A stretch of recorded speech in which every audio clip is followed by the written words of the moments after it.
जय हिंद, सत श्री अकाल, आदाब। मेरा नाम है शादाब और मेरे साथ हैं लखनऊ से हमारे साथी पवन कुमार। बहुत बहुत स्वागत है पवन कुमार आपका। बहुत बहुत शुक्रिया सदाब भाई।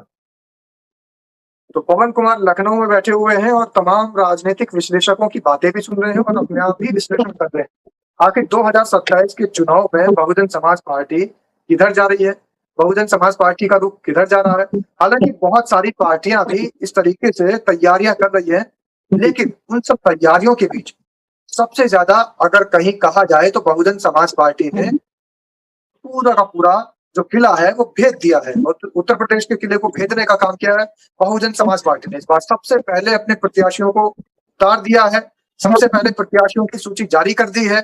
इसके अलावा कुछ लगभग मैं समझता हूं कि 22 और 23 जून तक कोई बड़े कार्यक्रम भी होना संभव है। लग रहा है ऐसा प्रयास है। तो हम सीधे तौर पर पवन कुमार से इस बात के बारे में जानकारी लेंगे और पवन कुमार का रुख करेंगे। पवन कुमार, आप कैसे देखते हैं जिस तरीके से सबसे पहले बहुजन समाज पार्टी ने अपने प्रत्याशियों की सूची जारी कर दी है और सबसे पहले कुछ चुनावी रैलियों का भी सिलसिला अभी लगातार समझने में आ रहा है, सुनने में आ रहा है कि कुछ प्रोग्राम भी होने वाले हैं। सूची तो नहीं जारी हुई मगर तमाम नाम सामने आ रहे हैं। आज मैं फिर से, क्योंकि बीएसपी बीट है तो नजर बनी रहनी चाहिए, तो मुझे खबर मिली कि बसपा कार्यालय पे एक अलग भीड़ दिखाई दे रही है। तो मैं पहुंचा बहुजन समाज पार्टी कार्यालय पर, तो वहां पे मेरठ, बुलंदशहर तमाम जगहों की गाड़ियां खड़ी थी और खास करके मेरठ मंडल की। इसके साथ सबसे बड़ी खबर वहां से ये निकल के आई, जो मुझे जानकारी हुई, कि जब आप कार्यालय पहुंचिए तो वहां पे एक अलग ही पंचायत का माहौल दिखा। उत्तर प्रदेश में पश्चिम यूपी से तमाम लोग मिलने पहुंचे।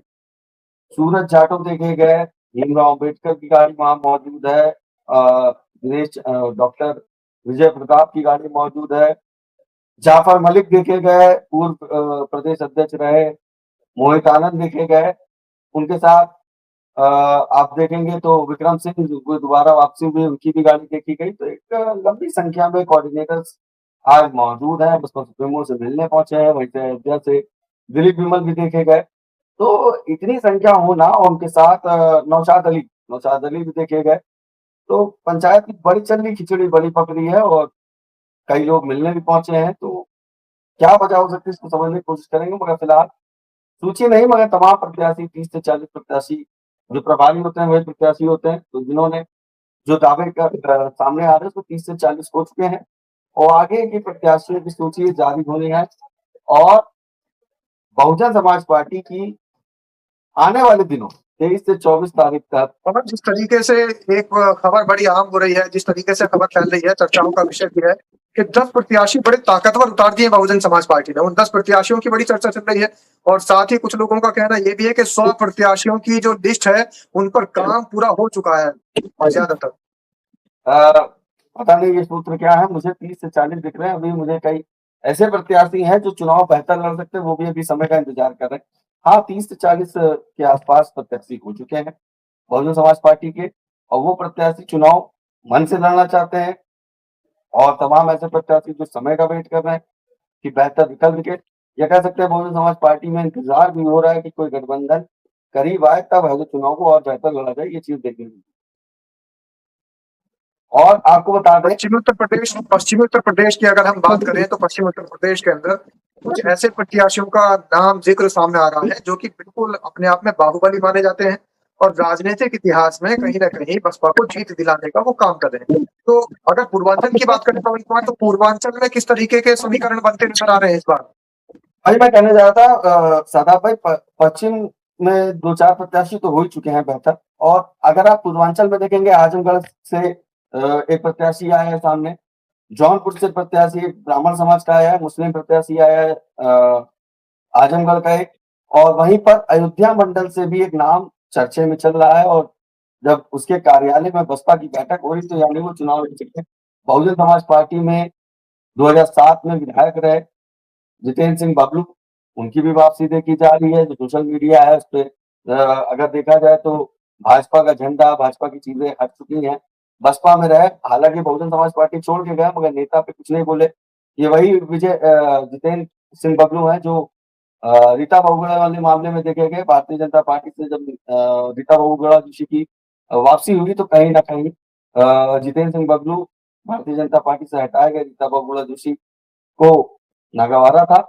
इतना ही नहीं, आपको बता दें कि आने वाले दिनों में जो प्रत्याशी प्रभावशाली हैं, जो जिन्होंने अपना काम कंप्लीट कर लिया है, जो बिल्कुल। चुनाव लेकिन तो अगर एक बात बहुत ज्यादा मायने रखती है कि जिस तरीके से समाजवादी पार्टी ने पीडीए का नारा दिया था, और इंडियन मजलिस इत्तेहादुल मुस्लिमीन की तरफ से भी कहीं ना कहीं बड़ी सुगबुगाहट नजर आ रही थी, कांग्रेस भी सक्रिय नजर आ रही थी, और जिस तरीके से समाजवादी पार्टी, कांग्रेस या फिर भारतीय जनता पार्टी सब सक्रिय नजर आ रही थी, अब आराम करते नजर आ रहे हैं। सक्रियता कहाँ चली गई? क्या बसपा को देखकर के, बसपा की मेहनत को देखकर के सब लोग पीछे हट गए?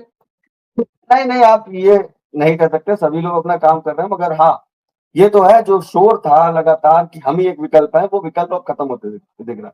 बिहार के चुनाव में अगर आप देखें, तेजस्वी जितने जोर शोर से दिख रहे थे, मीडिया चैनल तमाम जोर तरफा दिखा रहे थे, तो तेजस्वी का चुनाव जो नतीजा आया वो बिल्कुल विपरीत आया। चुनाव की सीटें इतना कोई सोच नहीं सकता था, उससे कम हो गई। पश्चिम बंगाल में जो हो रहा है, डेली नेताओं का रुख बदल रहा है, कहीं ना कहीं भागते नजर आ रहे हैं।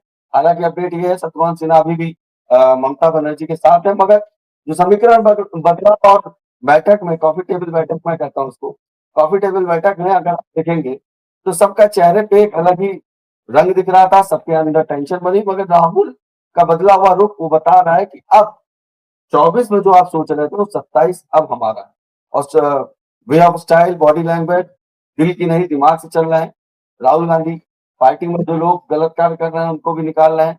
हालांकि अभी आप देखिए उत्तर प्रदेश में, लखनऊ में बसपा सुप्रीमो के आवाज पे जो हुआ उसके ऊपर भी कांग्रेस ने एक्शन लिया।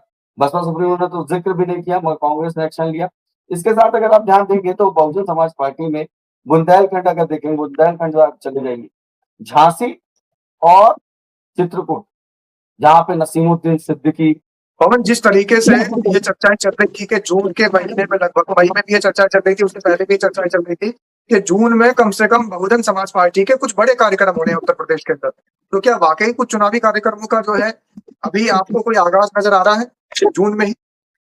अब नहीं तो कब? विषय ये भी है, बसपा सुप्रीमो की आज की बैठक, क्या बसपा सुप्रीमो को नहीं मालूम है कि चुनाव, जहां तक के जो सूत्र हमें बताते हैं कि चुनाव दिसंबर के आधे महीने में नतीजों में तब्दील होने लगेंगे। मतलब 26 में ही चुनाव हो जाएगा, 27 का अक्टूबर तक के आचार संहिता लग सकता है। ये एक इनपुट है, ये एक डिटेल निकल के सामने आ रही है। इतना ही नहीं, अगर आप देखेंगे बसपा सुप्रीमो की सक्रियता, तो सहारनपुर में जो चीजें चल रही थी उसको खत्म कराया। आज पश्चिम यूपी से तमाम कोऑर्डिनेटर्स को बुलाया है, एक बड़ी पंचायत चल रही है, पता नहीं किसका फेरबदल हो जाए, किसके साथ कुछ हो जाए। मैं स्वयं देखने गया था बसपा कार्यालय पे, एक अलग ही कोऑर्डिनेटर की संख्या है, लोगों की संख्या है जो मिलने आए हैं। इतना ही नहीं, अगर हम बात करें बुंदेलखंड की, जहां पर गद्दावर नेता हुआ करते थे, दद्दू प्रसाद, नसीमुद्दीन सिद्दीकी, बादशाह सिंह, और अभी बहुजन समाज पार्टी में मौजूद हैं गैरचंद दिनकर, ये एक बूस्टिंग नेता थे। और बहुजन समाज पार्टी बुंदेलखंड में चुनाव बेहतर लड़ती थी, 16-17 विधायक, मतलब एक तरफा विधायक गिरते थे।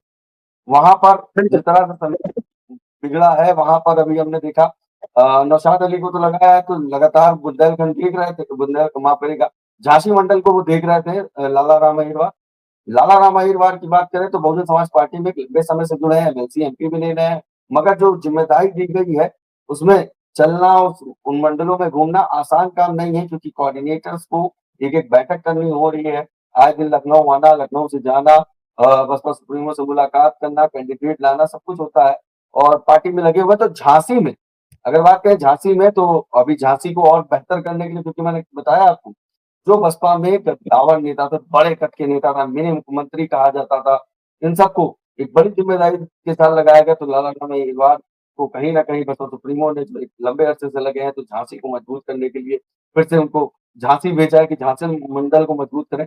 तमाम प्रत्याशी के नाम वहां से भी आ रहे हैं। अभी नाम हम नहीं बता सकते, जो खबर पहले कार्यालय से है, कि खबरें तो हमें मिलना करती है, क्योंकि जहां पर वो चर्चा होती है तो राजपथ हो या पवन कुमार हो, जानकारी निकालने की पूरी कोशिश करता है। तो ये बिल्कुल खबर पवन, निकल के तमाम ताज़ा तरीन जानकारियों के लिए आपसे लगातार संपर्क करते रहेंगे। हालांकि खबरें इस तरीके की भी आ रही है कि समाजवादी पार्टी में भी टूट पड़ रही है, और समाजवादी पार्टी से बहुत बड़े बड़े नेता, कद्दावर नेता टूट करके बहुजन समाज पार्टी में शामिल होने पर आतुर हैं और शामिल होने के लिए तैयार बैठे हुए हैं। हालांकि अभी इस तरीके की कोई जो आधिकारिक घोषणा नहीं हो पाई है, घोषणा का इंतजार रहेगा। बहुत बहुत सारी जानकारी हमें पवन देते रहेंगे। पवन, आपकी तमाम जानकारी के लिए बहुत बहुत धन्यवाद आपका, और समाज के तमाम साथियों से एक ही आग्रह है कि जिस तरीके की जानकारी। जी। भाई आखिरी बात, समाजवादी पार्टी के लिए चिंता का विषय बन गया।